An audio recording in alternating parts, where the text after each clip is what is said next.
j'ai un conseil particulier à donner aux jeunes qui veulent s'investir, c'est qu'ils n'hésitent pas.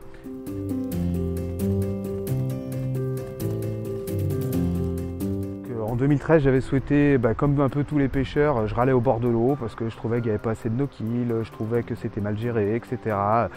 Et donc finalement, il y a eu une démission de l'ancien conseil d'administration qui s'était produite et puis cette association qui allait potentiellement péricliter. Donc je me suis dit que c'était peut-être le moment de proposer mes services et puis d'essayer de faire changer un petit peu les choses. Et globalement oui, puisqu'on y a été en sensibilisant les gens. On n'a pas fait les choses à la hussarde, on ne les a pas fait de manière trop rapide. Voilà, on a essayé de prendre du temps pour expliquer l'intérêt de relâcher des poissons à l'eau, l'intérêt de peut-être faire un petit peu moins de déversement, mais d'aller plutôt vers une politique de restauration de milieux aquatiques pour favoriser des populations naturelles. Parce que je crois qu'il n'y a rien de plus satisfaisant que de prendre un poisson qui est né dans sa rivière plutôt qu'un poisson qui est né dans une pisciculture.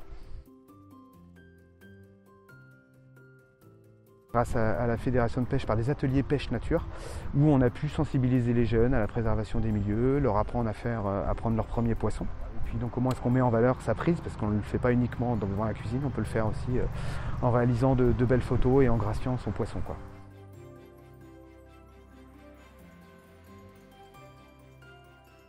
Les conseils, déjà, c'est pas forcément hésiter à se lancer parce qu'il y a de la place dans les associations. On pense souvent à ces associations qui sont détenues par des anciens sexagénaires ou septuagénaires, sur lesquels on ne peut pas faire évoluer les choses. Je pense que c'est assez faux. C'est pas simplement au président de décider les choses et de les mettre en œuvre. Non, on est vraiment une équipe et donc chacun a sa place, a son rôle. Donc je pense que quand on commence à voir les choses comme ça, il y a de la place pour tout le monde. On ne peut pas dire que d'être président d'une association ne prend pas de temps. Par contre, ce qui est important, c'est d'être épaulé par une équipe qui est sérieuse, des gens qui sont motivés. Voilà, il ne faut pas avoir peur de l'aventure.